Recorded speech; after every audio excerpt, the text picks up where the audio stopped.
method of business would persist until the formation of the National Wrestling Alliance in 1948.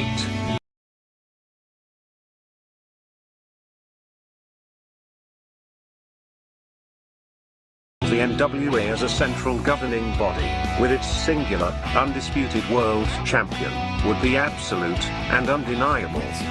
This control, combined with the expansion of the interstate highway system, and the inevitable popularity and availability of regional television, would usher in an era of wrestling that was defined by what would come to be known as the territory system. The territory system would dominate wrestling for nearly 4 decades. While the borders, authority, popularity, and obedience of individual NWA territories was in a near constant state of flux, to this day the impact and influence of these territories is still felt. Each territory had its own signature promoter and star. While it is impossible to cram these characteristics into a static, concrete map, we are damn sure going to try anyway. So open up your eyes way before it gets too late. Now one man, there's no way you can hit the streetlights running, don't give a damn. A simple explanation that you'll never find. Sinners never sacrifice. We never leave love alone. Is hate really worth the price? Look at what we've done. Never care for compromise. Always threatening someone's life, and it feels like the end of the world.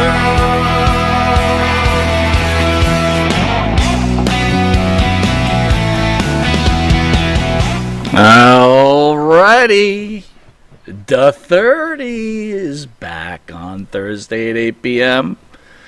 I want to introduce the cast of the 30. Sorry, guys, got to get my act together. I'm a little sleepy tonight. Anyway, the champion of the 30 who regained the title after a one-on-one battle with his partner, Dan, from Dan and Benny in the Ring. Beat him on the Steve Kern question, I think it was. Right, Dan? Yeah, he got me. I mean, he only had to turn my mic off and steal my answers to beat me by 1 point, Or have the dog bark, or have a microwave going, or there's always something going on. The roommate walk through. I'll tell you, there's always something. Janetti in the barbershop got nothing on how betrayed my teammate was. That's for sure. That's for sure. But let's introduce the champion, because you never know how long he's going to hold on to the title. This title's worse than the 24/7 title. No one holds it for more than a week, and that's only because we have one show a week. Playa, champion, how are you, buddy? Welcome to Playaville. Playa's back for the gold 4 times. All right, a couple things we want to check off. Dog, Bree, right here. All right, good. Microwave. All right. Microwave's off. Roommate's gone. TV's off. It's just me this time. Smoke alarm. Gun. Knives. Yeah. Anything to interrupt your foes or your foils. I mean, I got to win this one on my own tonight. All right. You're worse than Ric Flair, dude. You have more ways to cheat than anybody, boy. I'm the 30th player in the game, right? Very good. The 30 dirty. That's ESO. ESO, how are you, dude? You think this is the day? Is this the night that you are crowned the new champion? Absolutely. It should have been weeks ago when I got screwed on the John Tolos question. I mean, I had that. I had 50 John Toloses out before you did. 30 seconds were up. You did. Unfortunately for you, the producer turned you off. Look, I have no control of that. I would have let it keep going. Last but not least, the president, Mr. Boston. Phil, how are you, pal? Doing great, guys. Thanks for having me. By the way, Phil and ESO will be joining the Monty and the Pharaohs show on Saturday at the big event, and will be in studio, and we're talking about them doing one of the interviews, which should be pretty exciting. Yeah. So we got Yeah, a big baby. Stop on by. we've got a big weekend. We'll talk about that on the main show. All right. So here we go. Are you guys ready? Let's do it. All right. WWE fans puzzled by Bob Backlund's omission from the world title stats at Crown Jewel. Surprisingly to no one, Roman Reigns beat LA Knight at Crown Jewel, ensuring his historic run as an undisputed champion in WWE continues, now at 1,163 days long. Only 3 people in WWE history have ever had a longer world title reign than the Tribal Chief, Hulk Hogan, Bob Backlund, and the former living legend Bruno Sammartino. However, when acknowledging these stats at Crown Jewel, Michael Cole did not mention the iconic Bob Backlund. Is this a simple mistake, or is there more to this? You've got a minute and 30 to sell me on this, gentlemen. We're going to open up with the Playa, the champion. Simple mistake, player, or is there more to this? We're putting you up on the board. I want to see the 30 clock before we start. Just waiting on the clock there, Mr. Producer. We've got the better-looking producer in the house, Jared, who's filling in for Abe tonight. So he's kind of learning the 30, so I'm asking the fans to be just a little calm here as he gets the clock up. Because I think Jared forgot to put the clock up, didn't you, Jared? Wow. Hello. You get some like Jeopardy music here or what? We haven't even gotten to the first question, and Benny's already cheating. What's going on here? I know. He's I know, trying right? not to get the Whatever clock it on there. takes. He's got all this time now to think about everything. Oh, my God. I know, right? Hang in there, guys. Keep the flow going. Not good for audio, though. This is how we looking there, producer man.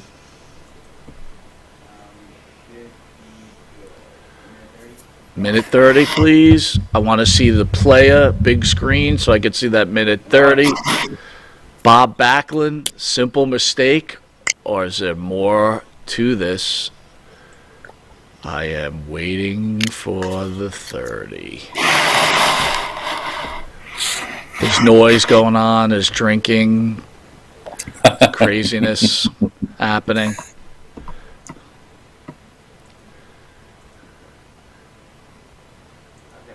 All right, pop him up so I could see him, please. Hopefully this will be the only glitch of the night. All right, is the clock up? There we go. I see the clock. Got to make it bigger than that, Jared. I'm friggin' blind, bro. I mean, I'm looking Where at this is it? thing. I I can't see it see now, this yeah. thing. I can't look it on my computer because it's delayed. Can you make me a bigger clock? Like a giant clock? Sorry, guys. I'm blind. He had like a mini clock up there. I couldn't even Sorry. tell you what was on there. I don't want to have to throw my spec up. Benny, are you prepared for this? You seem like you're not even sweating it. Nah, I'm ready. I'm waiting for the clock. You say when. I'm waiting for our producer. We just forgot to put the clock up. That's all. It happens. Ah, Jesus Christ, dude. All right, fine. All right, you're on the 30. Go. We'll have to get an hourglass. It. All right. Well, first of all, Michael Cole defies the law of physics, and I say that because he can both suck and blow at the same time. Now, as far as Bob Backlund, I mean, what a tragedy! Jesus God. I mean, you're talking about one of the most iconic wrestlers of all time, and I know Mike's youth. I know my early adulthood. This is a Mount Rushmore wrestler. I mean, they put that belt on Backlund for a reason, and the reason was that anybody who came into the territory, if they tried to screw with Backlund, they were going to come out of the short end of that. I know that there was an instance of Angelo Mosca trying to shoot on Backlund, and he regretted that tremendously. But Bob Backlund, I mean, the guy was a great champion. I mean, was he the most charismatic guy of all time? Hell no. But was he a good representative? Was he a flag bearer of that championship? Absolutely yes. I don't know why they're doing this. I don't know why. I mean, why do they need to eliminate Backlund to elevate Reigns? That's just wrong. It's disrespectful to a man that I consider a true legend of professional wrestling. Just sad. All right, good job. I think you might have lost some points there as the producers mess around with the clock, but unfortunately, can't help. Yeah, I don't think I got a minute and 30. So, look, dude, what can I tell you? Oh, geez, look, 6 points. Come on. In the words of Davey Boy Smith, I got food. Yeah. Whoa! Seems like a Montreal screw job. I don't even know what's going on now. We got Never seen anything checkerboards. like that. Everything's happening right now. Dan's behind that. I know he is. Oh, wow. All right, well, speaking, he was up last week's runner-up, Dan. We want to get him up on the board when the producer finally decides to get the clock. That clock's fine, dude. I could see it. Minute 30, please. Yeah, now I can. Man, you got screwed. 6 points. That's rough, man. I got hosed. You did get hosed. I don't think you're winning. I think you're holding on to your belt tonight, pal. Dude, you can't run the clock until I say the 30. I mean, holy cow. These new producers, man. They just like, what the hell? Are you ready? You're on the 30, Dan. Go. All right, well, I totally have to start by agreeing with Benny. Michael Cole is awful. I think nothing excuses the incident from WrestleMania when Shane jumped through the table and it panned over and Michael Cole was actively reading from a piece of paper saying, "Oh my God, he just smashed through the table. What a surprise." It was terrible. He's bad. But no, in this case, I think this is a simple old Occam's razor. You know, the simplest solution is the right one, and either it was omitted by accident. They've mentioned Backlund a bunch of times over the last year or so as Reigns' title reign has gotten longer and longer. So I don't think it's an omission, even if there's been some debate online, even if they count the vacated title or they're somehow counting his loss to Inoki now. That first reign between title and Inoki is still longer than what Reigns has now. No, I think this was a simple matter of people in the back not being 100% sure, because if you go to Wikipedia, it counts both the vacated and Inoki title losses with a footnote saying, hey, WWE doesn't count these, so Backlund's reign is actually X number of days. So if somebody was reading from a list online that didn't know what they were feeding to Cole, they would have skipped over Backlund, or it was just an honest mistake. But no, this wasn't some big conspiracy. They're not slighting Backlund because of of some offense or whatever. This is just honest crap caused by they had the B team in Saudi Arabia for travel issues, and they couldn't get everything running at the same time, and Michael Cole sucks. Wow, man. How come no one recognizes Valentine winning the belt at Madison Square Garden? He got held up. The belt got held up, and Valentine did defend it the next night in Pennsylvania. What's that all about, Phil? Why is not? They always talk about the Inoki loss. You know, it must have been an that's a good question. Yeah, strange things happen in Japan too in terms of phantom title changes. And I'll wait till the clock is running. I don't know if it is or if it's official. No, it's at 0. I'm waiting for the producer to make it a minute. That's why I'm having a conversation with you right now. He'll catch up. He'll catch up. Yeah. All right, Jared. All right, Phil, you're on at 30. Okay. Go. Yeah. Well, I definitely agree with Dan. I was going to reference the Phantom title change to Inoki in Japan, and probably as a favor to Inoki, I suppose. And of course, they could do these things back then, but now with the internet and with everything else, nothing can happen without everyone knowing. And yeah, of course, the Valentine Backlund MSG battle, where, as you noted, Valentine defended the title after, so legitimately he was the champion. And even if you take those things into account and calculate, Backlund is still is definitely one of the longest reigning champs. Mitchell Cole, as Chris Jericho calls him, I think might have made an honest mistake. I'd like to think that there's something behind this, but I don't know. And as Dan said too, they've consistently before mentioned his reign, and in this day and age where some of our athletes off-field activities are a little suspect. They garner a lot of bad attention. Backlund has always been wholesome. He's always been a man of great character, and that certainly has been his appeal. So I don't think there'd be any attempt to whitewash him. Certainly WWE has some revisionist history. Look at the name. It's WWE instead of WWF now. And they go back and actually change things in the videos. But it's unintentional, albeit it should be apologized for, I would say. And if not, then maybe we need to think it might be a little intentional. I think it's an oversight until we're proven otherwise. job, An Phil. apology Good should be job. forthcoming. If I could just weigh in, and maybe I'm helping ESO a little bit here, but I think they tried to slip stuff by everybody. They wanted to see if they could get by without anybody complaining. And honestly, maybe it is getting by anyway. Just because a few people are really saying anything about it, I think if they just keep pushing the mantra, Hogan's the next thing, which leads me to believe that Cody Rhodes is not winning that title. If they're going to do this, and this was on purpose, Cody Rhodes is not going to become champion. I'm okay with that. Yeah, too. Roman would have to keep the belt until September of next year, though.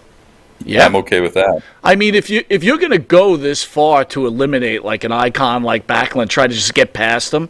Now, again, you guys could be right. It could have been a mistake, but I can't imagine it was. I just can't. That's a pretty big mistake. I don't think it was. I think it was intentional. Yeah.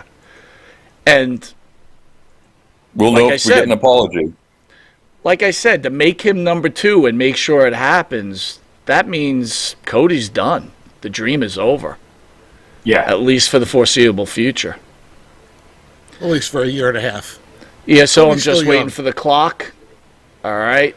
Can we put the clock over ESO there, Mr. Producer Man? There you go. All right, you're on the 30. Go, Brucey. All right. Well, the original question was, is there more to this? Yes, there is more to this.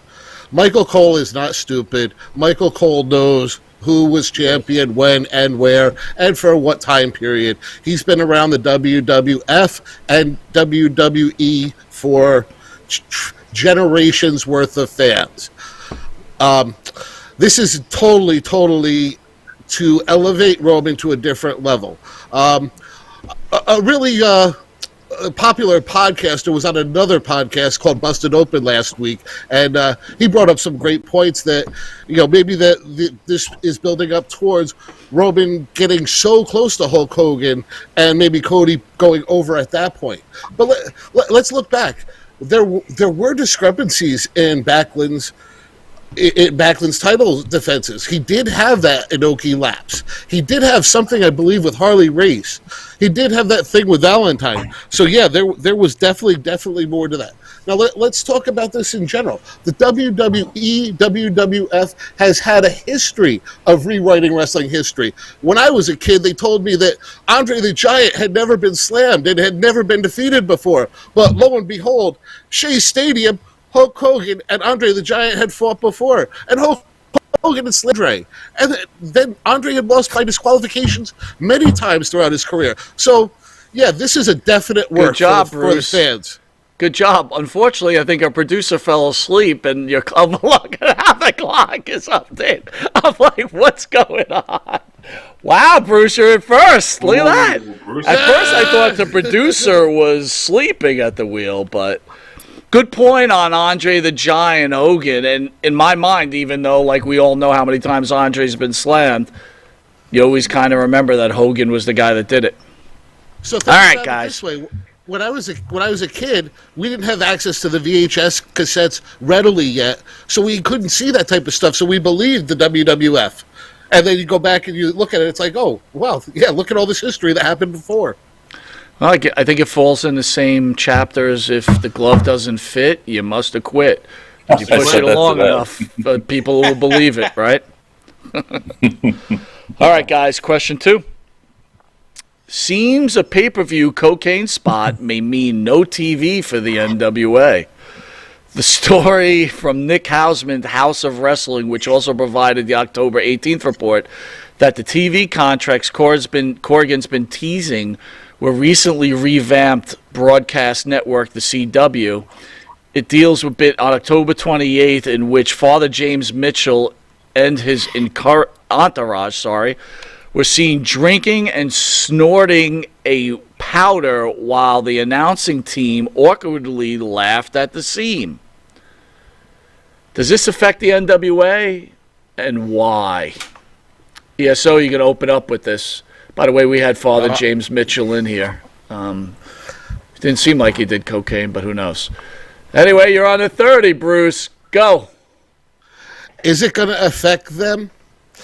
In this day and age, absolutely, because we're in a judgmental thing. But if this were any other television show, we would just laugh it off. It's just another angle.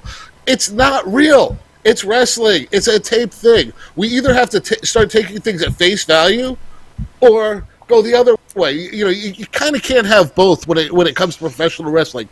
Why does pro wrestling always get judged in that middle rate? Oh, it's overboard. Oh my gosh, you can't do that. But you see more violent, more crazy things on that everyday network crap.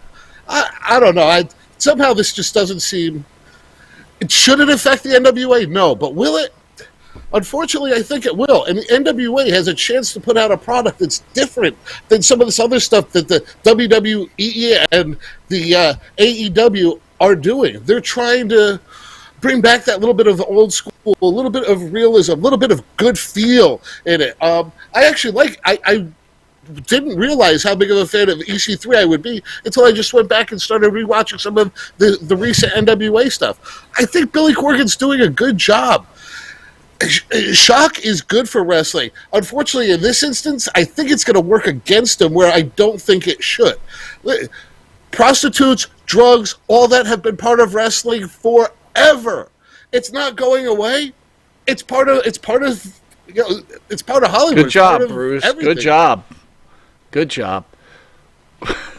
All right, I need a live counter, man. I can't have after the go counter, okay? All right. Phil, you're in the number 2 spot, buddy. Tough stuff, baby. It is tough stuff. Will this affect the NWA, and why? You're on the 30. Go. Sadly, in this very judgmental age, it could affect their TV deal here.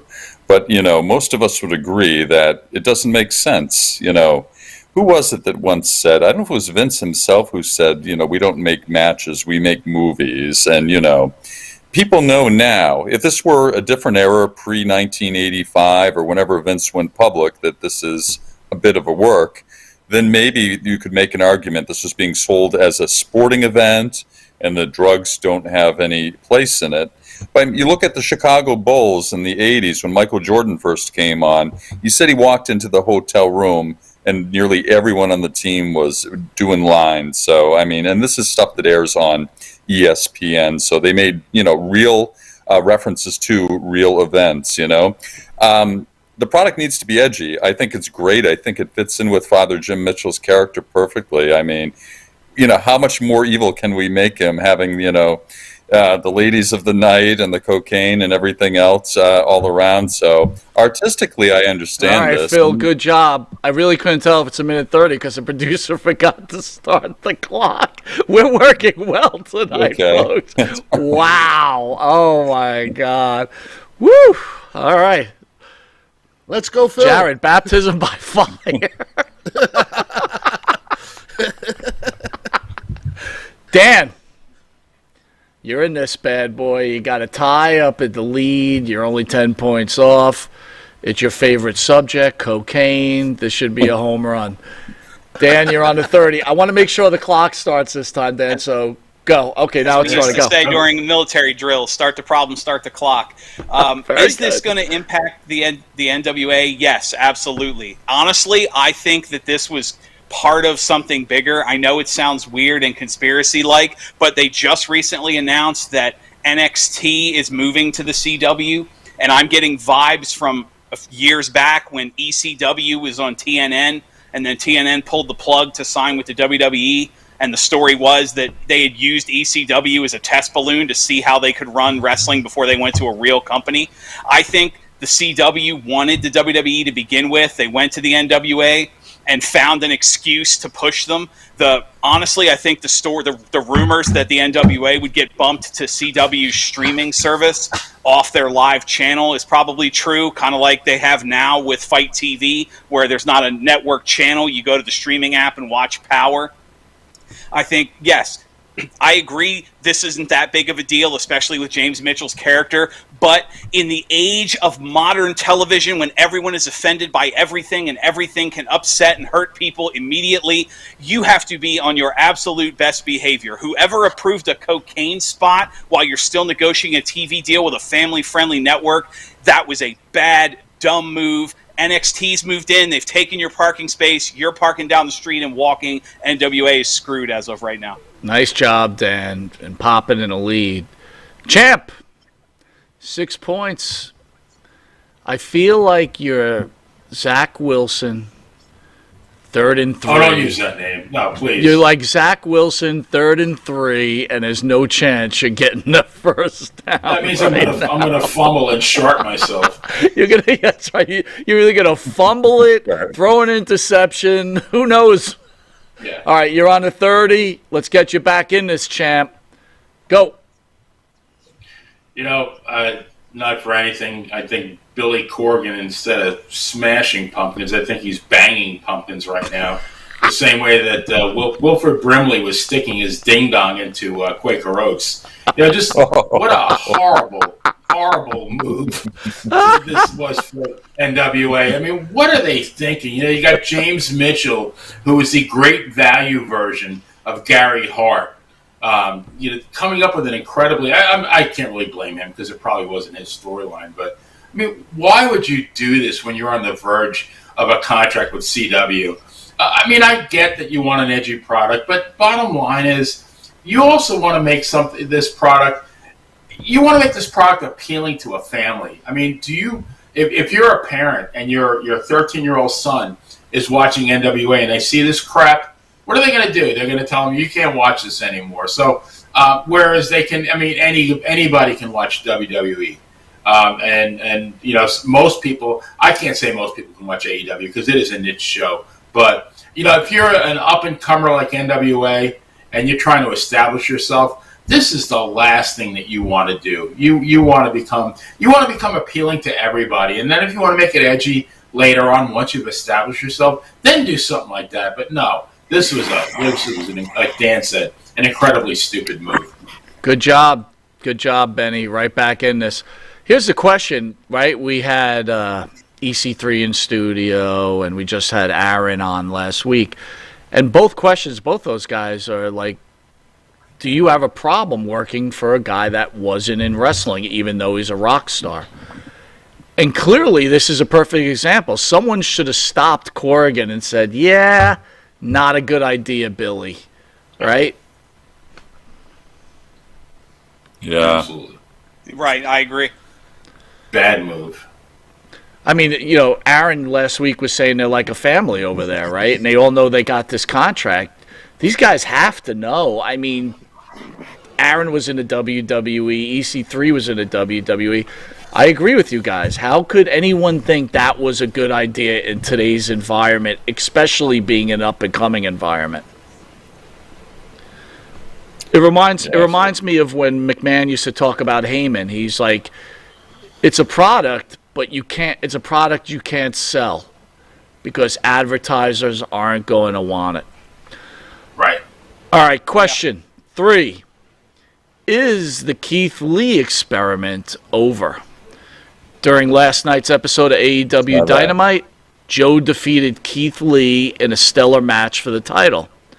Afterward, he took the microphone and said that he's proven he's the greatest Ring of Honor television champion ever.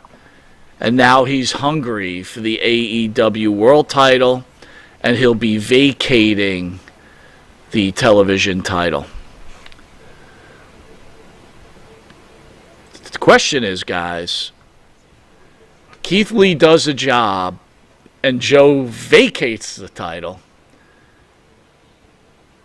Does this mean that Keith Lee is just done? Instead of just handing him the title, let him be Joe and maybe move on his career, he thought so poorly that he would lose and then Joe vacates the title.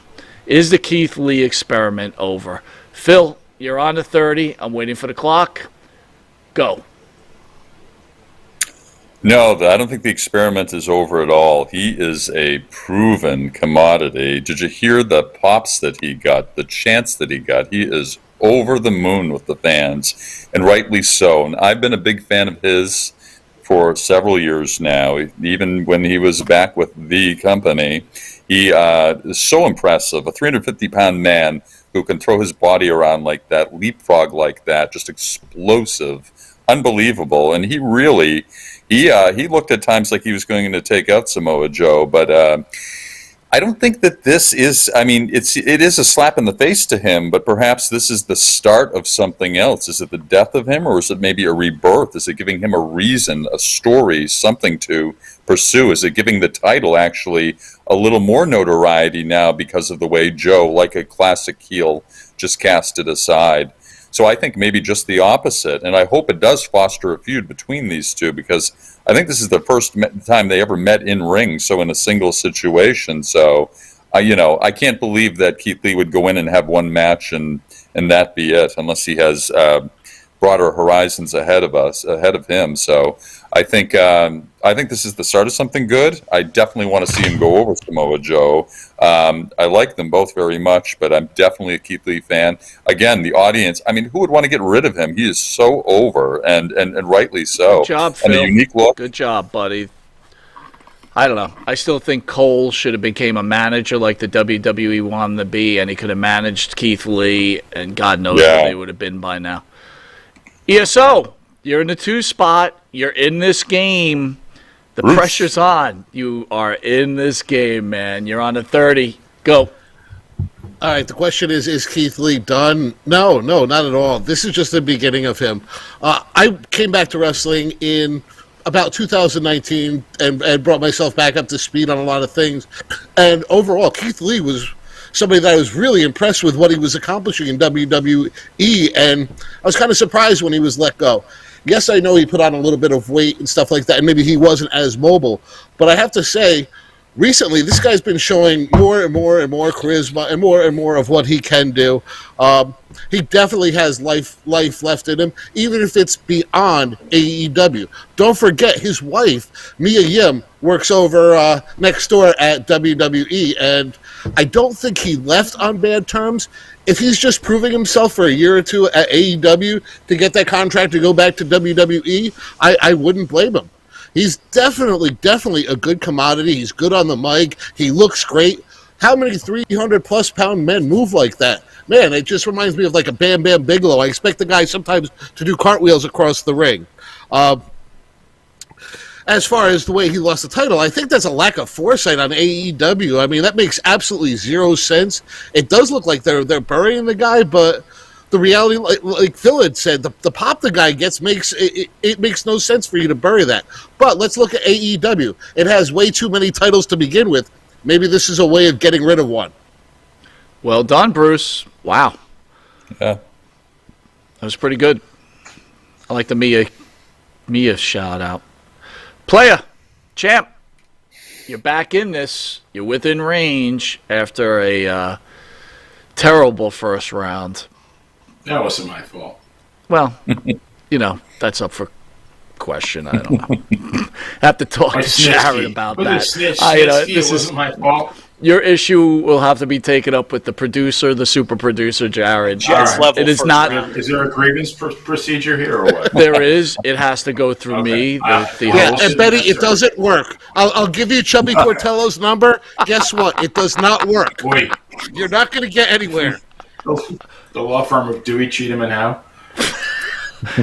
You know what? If you would have waited to the clock to start to say that, you would have picked up points. But again, you slipped up.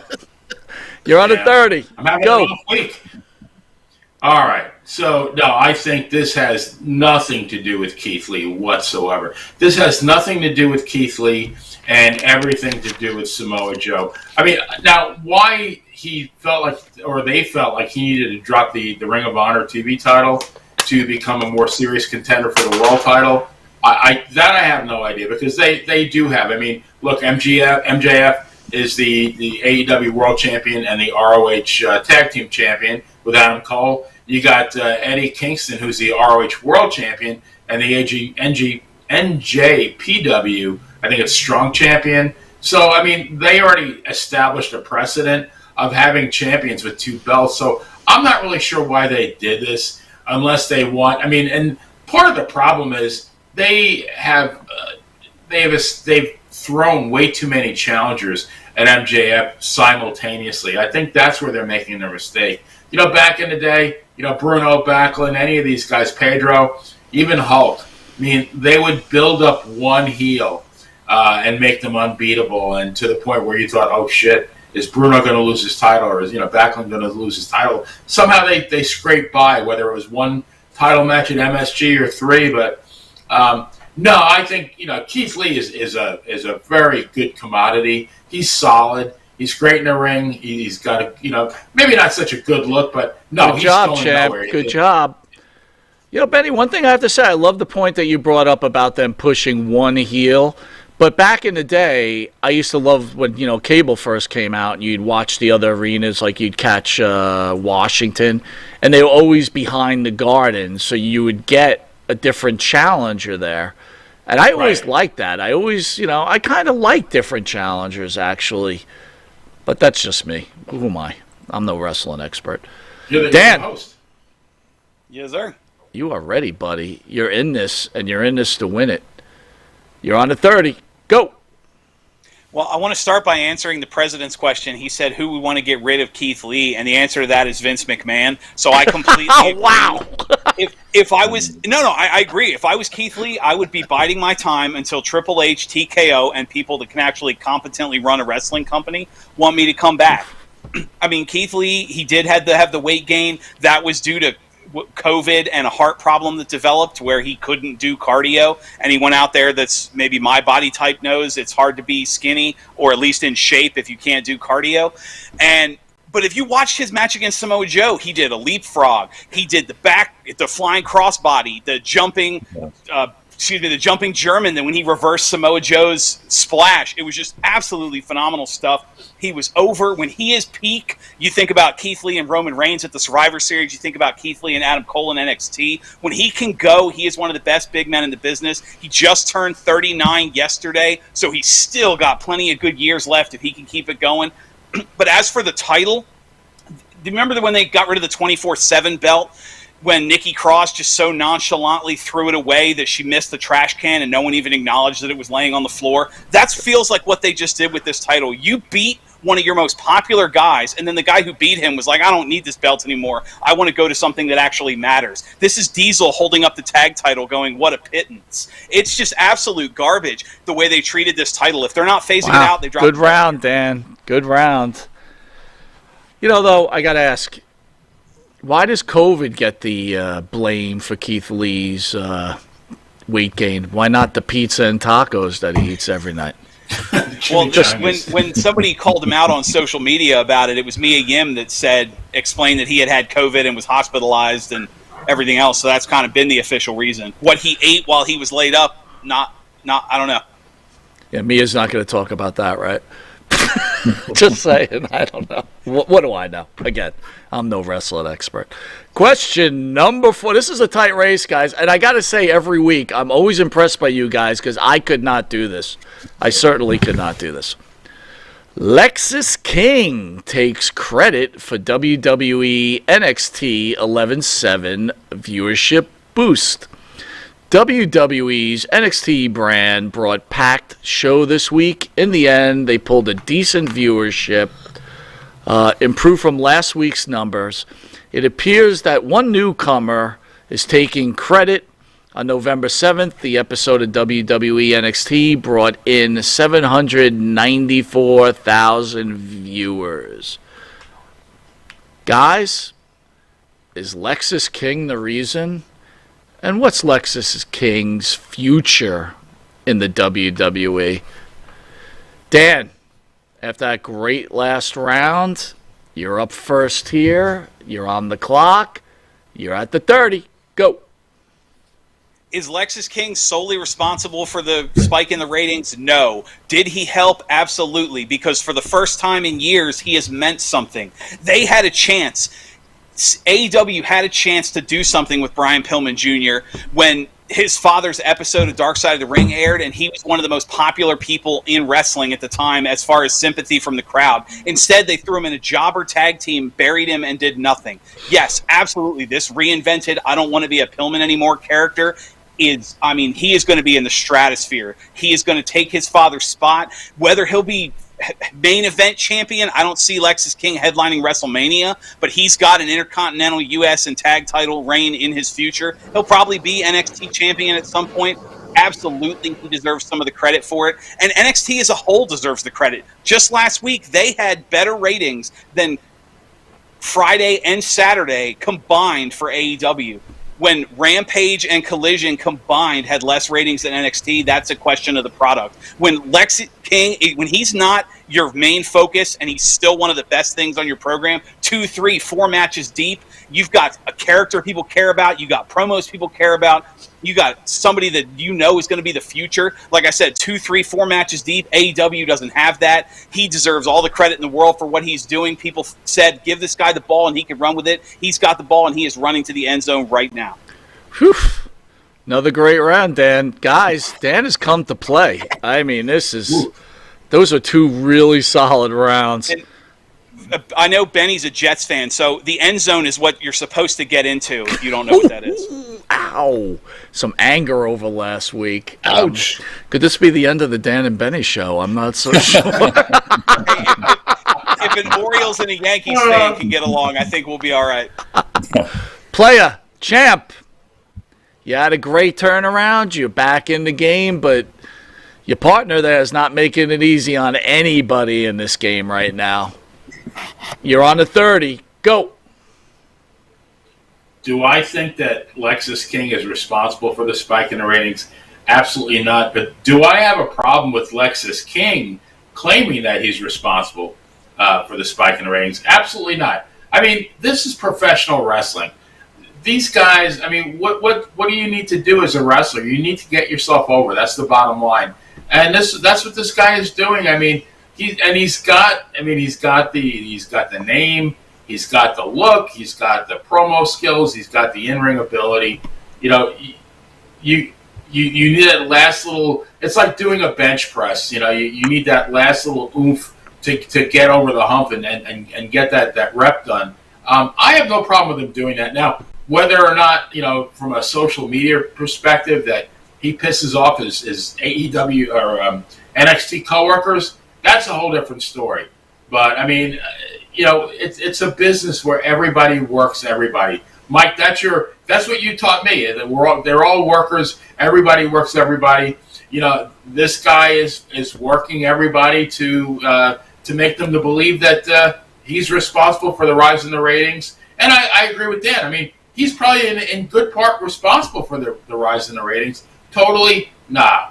But, I mean, the guy is a star in the making, and I'm really looking forward to seeing where this guy goes because he's definitely a future star. Well done, champ. Another good round. Man, you guys are playing hardball today. ESO, you're in the 3rd spot. There's a chance for you to become champion. Lexi King stands between you and the world title. You're on the 30. Go. First of all, was Lexus King responsible for the ratings boost? No.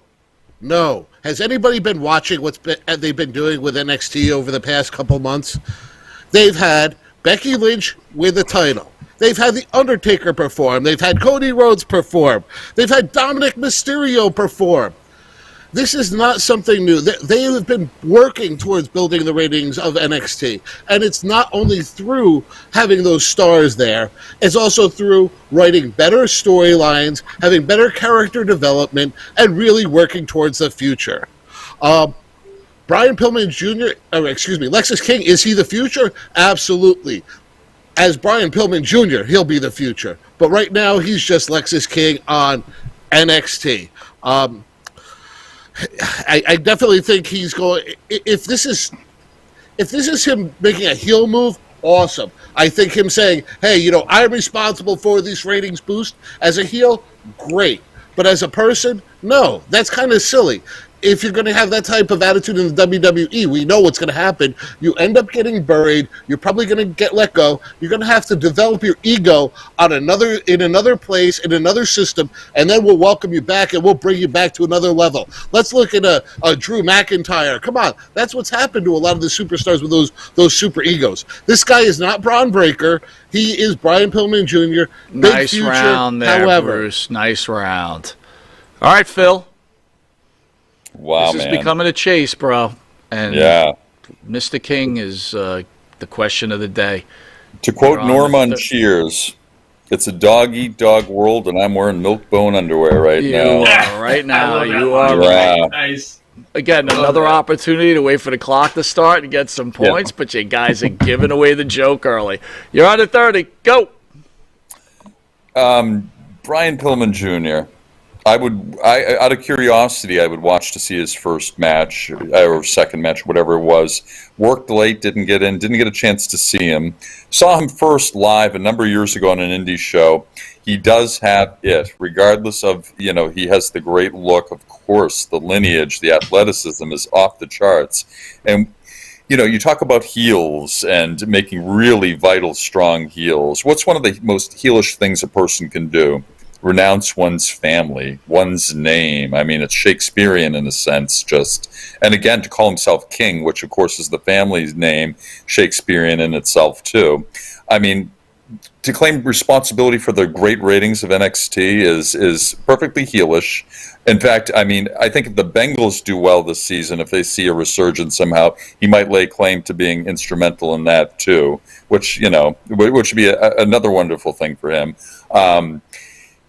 He's a compelling individual. I mean, let's not forget that Brian Pillman, his dad, worked in 3 different organizations at the same time, and again, we all know it. He was receiving 3 checks, one from ECW, WWE, and WCW. I mean, he is the ultimate worker, the ultimate heel, the ultimate guy who combines work and shoot. We call it a shork. It's a shoot work kind of thing, and he is perfect at blending reality and illusion. And I think Well done, Phil. Yeah. Another well done. All right, guys, we're in the final round before the championship. Phil, you're going to be opening up, so stay right where you are. All righty. This one you won't be ready for. If you were ready for I'm not any of ready those for any of 4 them. questions, but this one's going to be a bit tough. Okay. What are the top 5 greatest pro wrestling entrance songs? And convince me why. Phil, you're on the 30. Go.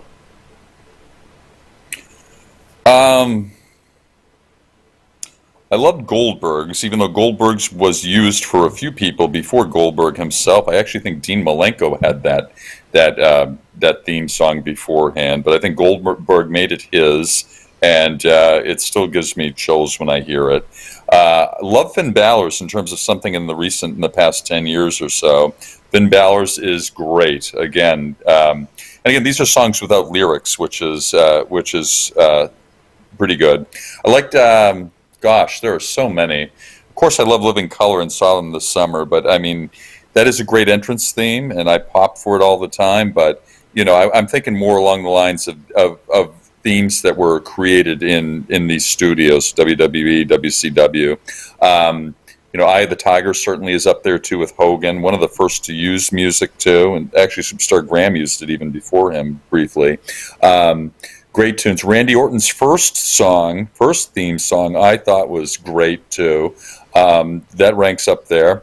Love the Shield. Okay, the Shield entrance theme, the whole entrance, the sound effects, just everything. Whenever I heard that, just magic. Sierra, Hotel, Echo, Indigo, Lima, Delta, Shield. Awesome stuff, man. So I'm thinking along the newer lines, some of those songs, the wrestling themes that were created for the Well business. done, Phil. Very tough question. I want to remind our producer, this is the final round. If they get bypassed, so right now Phil's at 53. If he gets bypassed, Dan is already still ahead of him. Phil goes to the land of misfit toys. There should be a thumbnail that will go over his face, and he will be executed and relieved of his duties on his show. I'm going to go finish supper. But you know what? Wow, this show got dark. Right now, you're at 53. Dan's at 51. You got Bruce at 41 and the champ at 44. So, Phil, you're really in this. ESO, you're on. What is the top 5 greatest pro wrestling entrances? And convince me why. You're on to 30. Just waiting for you to get the clock over you. Go.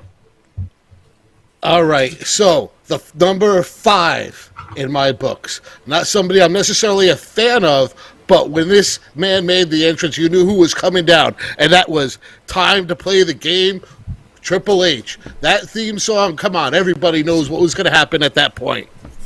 Number 4, the glass shatters. Who's about to come down to that ring? None other than Stone Cold Steve Austin. Anybody who's not popping for that, I don't know what the hell is wrong with him. Number 3, somebody from my youth. The one and only Macho Man Randy Savage taking a classical piece of music, Pomp and Circumstance, and using that for his lead into the ring. Come on, tell me that was not a majestic entrance. That was one of the most amazing entrances. You knew who was coming down at that point. It was the Macho Man Randy Savage. Number 2, the greatest tag team ever to enter the ring. When you heard Iron Man by Black Sabbath come in, who was coming down to that ring to dominate? You had the one and only, the Road Warriors, the Legion of Doom. And now, number 1, Hulk Hogan, I am a real American. Come on, who can deny that was the number 1 theme song of all time? Bruce, well You done. did. But unfortunately, by my count, wait, no, you're still in here. I got to be honest. You're still live because Dan isn't up yet and he's trailing. So, Bruce, Dan cannot get any points and you might win this Come bad on, boy. that was the greatest list. It was a Someone pretty fix good this list. clock. Turn the sound down. But the bigger problem I had here is, can you convince me why? Maybe the player can, the champ. What are the top 5 greatest pro wrestling entrance songs and convince me why? Playa, you're on the 30. I'm waiting for it to swing over. Go. Well, I got to go with Bruce as far as Real American. The very second you heard the first bar of that song, the entire crowd popped. They went batshit. They knew that it was going to, in a couple of seconds, they were going to see Hulk come through the curtain, and it just, the entire crowd went wild. I would have to say the same thing with the Ultimate Warrior, the same exact thing. The minute you heard the beginning of that song, people went batshit. I mean, the Warrior was so over, and you knew that you were going to see some guy run down the ring at 900 miles an hour, shake the ropes, and forget about the fact that he was already blown up by the time he did that, and he wrestled a 2-minute match because he already shot his load. Making his entrance, but and then I personally love Bret Hart, and maybe because Bret Hart was a personal favorite of mine, but I love that entrance song, and again, the crowd anticipated Hart coming out. One that nobody's going to say, and it's just a personal favorite, is "Girls in Cars" by Robbie Dupree, which was the entrance song of Strike Force, Martel and Santana. Just a great, catchy song. Where did you come up with that? Jimmy Hart sang that in 1988 Slammies. Yeah. Great song. I don't care. And then, of course, Ric Flair's entrance song. I mean, just iconic. I mean, it's, that slow song, and it just portrayed the champion that he was. All right, man. Good job, player. I'm sorry, Bruce. You are at 52. Could we send him to the land of misfit toys? Jared, send Bruce on his way. Bruce, great job. Unfortunately, you didn't pull it off. Good job. I'll see everybody this weekend in New Jersey or in Long Island. Yeah. Just waiting for the land of misfit toys to go over your face and get rid of you. All right, well then just get rid of them. I'll just Where's take the the call. I'll McMahon? make it You're easier for you fired. guys. You're fired. Bye, Bruce. Silvano. Did you disconnect him? There he goes. Bye, Bruce. Okay. All right. Dan, you might want to save it. Once you get past 53, I would stop. But that's your call. You know the question. We're putting you up on the 30. If you can't get 2 points out of this, my friend, I don't know what to say. You're on the 30. Go. Well, you guys have had some serious good ones. You're, of course, all wrong. 100% greatest theme song ever. WCW Tag Team American Males. I mean, how do you not put that number one on the list? American Males. No. If you're gonna if you want to talk convincing, Can we get someone, minus points? Minus points for that. If you want to talk about convincing someone that they have a good theme song, you need the crowd to explode the second you hear that first chord. So I can only think of 5 that bring out that in anybody. Number 1, the Rock and Roll Express. You hear Rock and Roll is King, the women start screaming, babies in the air, Ricky Morton coming out getting the biggest pop you're going to hear this week. Absolutely on that list. I agree with Benny, the Ultimate Warrior. Dun, dun, dun, dun, dun. The second you hear that noise, the crowd goes nuts. All right, Dan, I'm going to cut you off right there. Mr. Boston, we'll see you on Saturday, my friend. Well done, sir. Yeah, thank you. Good night, guys. He was training hard. Hey, don't forget, Phil, if you still hear me, you're coming on the main show. All right. All right, guys. Put them both at 0. For the championship round, please. Uh-oh. Damn. It's Dan and Benny in the ring, comeback, facing Benny. off again. Comeback. This is going to be rough, boys. It's unbelievable. You guys squaring off again. You're at 0. Final question. What was the worst storyline in professional wrestling history? You're up first, Dan, once we get you up for the 30. Once we get you up. Go. I know it's cliche because it gets talked about a lot and it's a more modern term, but I have never, in the 40 years I've been watching wrestling, I have never in my life been more disgusted or turned off by a storyline than 2 words: Katie Vick. You literally built an entire storyline around your former monster heel being a sympathetic babyface who might also be a necrophiliac rapist murderer. So yeah, what a great way to build up a new champion. No, I don't know who approved that. I can only imagine how awful that writing room was at the time, but you literally built Kane, this monster heel, monster machine. Now he's going to be the face. You had the great story with his buddy set up with X-Pac. We might be able to do something with him. Just kidding. Here's an entire storyline angle about having sex with a dead body and car accidents, and now you're no longer burnt. Oh, and by the way, we retconned your entire history. So everything, that great series you had with The Undertaker, WrestleMania 14, and your first defeat, and that great storyline, that never happened. Complete reboot on your past history, because we're really interested in having Triple H have sex with a fake mannequin in what was apparently a real funeral home, by the way. So just absolutely awful, awful stuff. I mean, when I think about the Shockmaster, when I think about some of the horrible gimmicks that came out of the territories, and they didn't burn me the way this did, number 1 worst storyline I have seen in my lifetime, Katie Vick. Well done, Dan. Hey, Playa, you see what he did to you right there? He made sure he took another bad storyline out of your play, right, by mentioning it. So if you were going to use a Shockmaster, he took that out of your weaponry. Yeah, well done. He is a player. Yeah. We'll put you on the 30. You're defending the title. The sunglasses are off. What's going on here, man? This guy's ready for war. I gotta get serious here. Well, you know, if William Jefferson Clinton was sitting here next to me, he would tell Dan, "You just read my mind," because that was actually what I was going to say. I was going to say Katie Vick. I mean, I write for Pro Wrestling Stories, and I approached JP Zarka, and I said, I want to write a story about Katie Vick. And he said, oh, God, no, don't do that. But, you know, bottom line, it wound up becoming my most widely read story with 165,000 reads, which is pretty damn good. But cheap pop. And you know, if I'm not going to go with that, I have to go with the Mark Henry, Mae Young angle where, you know, he stuck his sexual chocolate in her oven, and I guess it melted to the point where she gave birth to a hand. I mean, where they got this from, I have no idea. To the point where even Pat Patterson threw up on TV, and you got to know that Pat Patterson saw a lot worse than a hand coming out of a woman's vagina. So that has to go down in history as the very worst. I mean, thankfully it didn't ruin Mark Henry. You know, I guess Mae Young somehow survived the hand coming out of her snizatch, but you know, Jesus. That is by far to me the very worst angle in the history of TV. God help us all. Oh man, well, champ, I hate to say it, we've got a new champion. Congratulations, Dan.